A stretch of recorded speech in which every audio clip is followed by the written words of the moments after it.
बघा, आज आपण हॅडचा वापर वाक्यामध्ये कसा करायचा याविषयी जाणून घेऊया। हा जो हॅड आहे हा नेहमी कधी वापरला जात असतो?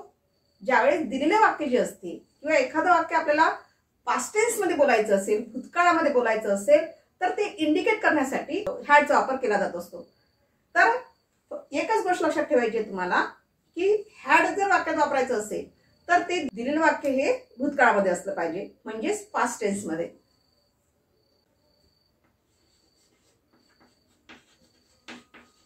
म्हणजे हॅड काय दर्शवतो तर पास्ट टेन्स दर्शवत असतो। आलं लक्षात? आणि हा नेमका कधी वापरायचा? अगदी इझी वे आहे, अगदी साध्या पद्धतीने सोप्या पद्धतीने जाणून घ्या की नेमका हॅड कधी वापरला जात असतो, कोणत्या सब्जेक्ट समोर लावला जात असते।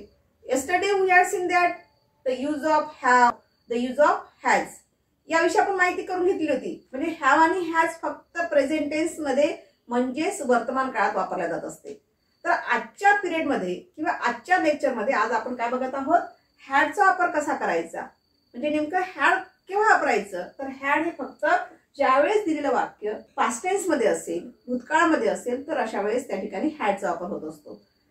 ठीक आहे, तर नेमकं जाणून घेऊया कोणत्या सब्जेक्ट समोर हॅड वापरले जाते। चला, आय, वी, दे,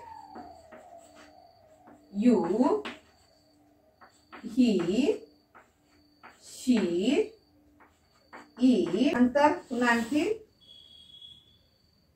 किड्स, माया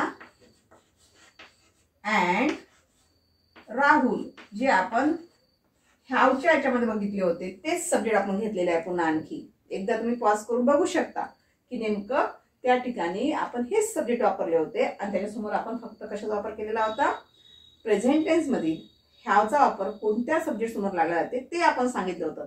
पण आजच्या तासामध्ये आपल्याला काय जाणून घ्यायचंय, या सब्जेक्ट समोर हॅड कुठे वापरला जातो। तर विद्यार्थी मित्रांनो, एक लक्षात ठेवा, हे सगळे जेवढे काही सब्जेक्ट दिले आहेत या सगळ्या सब्जेक्ट समोर काय लागले जाते, हॅड वापरला जाते। याला कुठल्याही प्रकारचं असं सिंग्युलर किंवा प्लुरल असो, एकवचन असू द्या किंवा अनेकवचन असू द्या, कोणत्याही फॉर्म मध्ये जरी आलं असं सब्जेक्ट तरीही त्याच्यासमोर तुम्हाला काय घ्यायचं आहे, तर त्यासमोर तुम्हाला हॅडचा वापर करायचा आहे। जसं की I had, we had, they had, you had, he had, she had, it had। आता इथे प्लुरल जरी असेल सब्जेक्ट, इथे किड्स प्लुरल आहे, तरी देखील याच्यासमोर काय घ्यायचं तुम्हाला, हॅडच घ्यायचं आहे। माया अँड राहुल हे दोन सब्जेक्ट आहेत, तर या ठिकाणी इथे आपण माया अँड राहुल या ठिकाणी दोन सब्जेक्ट आहे असं समजायचं नाही, हा एकच सब्जेक्ट आहे। कारण या दोन नावांना काय केलेलं आहे, अँडनी जोडलेलं आहे। माया अँड राहुल हा एकच सब्जेक्ट आहे, पण या माया अँड राहुलला जरी ते प्लुरल फॉर्म मध्ये असेल तरी देखील तुम्हाला काय घ्यायचं, त्याच्यासमोर तुम्हाला फक्त हॅडचा वापर करायचा आहे। ठीक आहे, पुन्हा बघा, जसं की I had, we had, they had, you had, he had, she had, it had, kids had, Maya and Rahul. म्हणजे दोन नावं आले असेल जे अँडनी जोडलेले असेल, प्लुरल फॉर्म मध्ये जरी असेल, तरी त्यासमोर काय घ्यायचं आहे विद्यार्थी मित्रांनो, हॅडचा वापर करायचा आहे। आलं लक्षात? चला तर आता आपण या संबंधित काही एक्झाम्पल्स बघूया। आय हॅड अ पेन्सिल, माझ्याकडे एक पेन्सिल होती, होती, माझ्याकडे एक पेन्सिल होती, होती, आता पेन असेल म्हणजे बदल झाला असेल, अशा पद्धतीनं। Now see second sentence, he had a laptop, त्याच्याकडे एक लॅपटॉप होता, होता आहे का, नाही, होता, आता त्याच्यामध्ये आणखी बदल झाला असेल, लॅपटॉपच्या ऐवजी त्याच्याकडे आता आयपॅड पण असू शकेल, नाही का, म्हणजे त्यावेळेस त्याच्याकडे काय होता, लॅपटॉप होता, हे सांगितलेलं आहे। Number 3, she had a good job,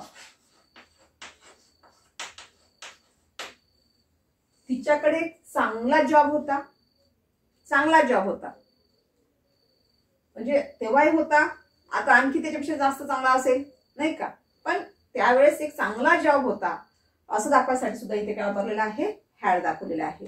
next, my friend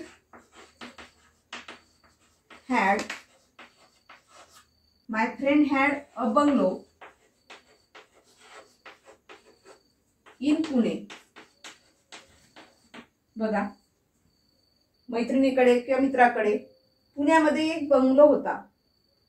आता मोठं घर असेल किंवा नसेलही, पण त्या अगोदर होता, यासाठी सुद्धा काय वापरलेला आहे, हॅड वापरलेला आहे. तर या ठिकाणी सब्जेक्ट कोणता झालेला आहे, माय फ्रेंड हा सब्जेक्ट झालेला आहे. माय फ्रेंड, फक्त आपण जर म्हटलं की फक्त माय हा सब्जेक्ट होऊ शकेल तर रॉंग होईल. तर माझा मित्र किंवा माझी मैत्रीण हा पूर्ण मिनिंगफुल वर्ड्स आहे, त्यामुळे या ठिकाणी सब्जेक्ट कोणता झालेला आहे, माय फ्रेंड. ठीक आहे, आलं लक्षात. Next example, kids had a small kite. म्हणजेच काय, मुलांकडे एक छोटी पतंग होती, आता मोठी पण होऊ शकेल नाही का. नाउ नेक्स्ट एक्झाम्पल, माया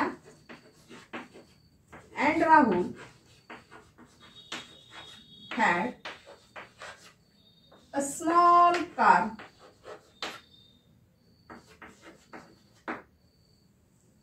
म्हणजेच बघा, माया आणि राहुल कडे एक छोटी कार होती, अगोदर होती, आता मोठी कार पण घेतली असेल का, त्यावेळेस होती. म्हणजे आपण कोणत्या काळामध्ये बोलत होतो, पास्ट टेन्स मध्ये, भूतकाळामध्ये नाही का. म्हणजे पास्ट टेन्स मध्ये एखादी गोष्ट आपल्याकडे होती हे दाखवण्यासाठी याचा वापर केला जात असतो. ठीक आहे, तर अशा प्रकारे आपण हॅडच्या संदर्भामध्ये द यूज ऑफ हॅड चा वापर कुठे नेमका कशा वेळेस करायचा, कोणत्या ठिकाणी करायचा याविषयी माहिती बघितलेली आहे. थँक्यू.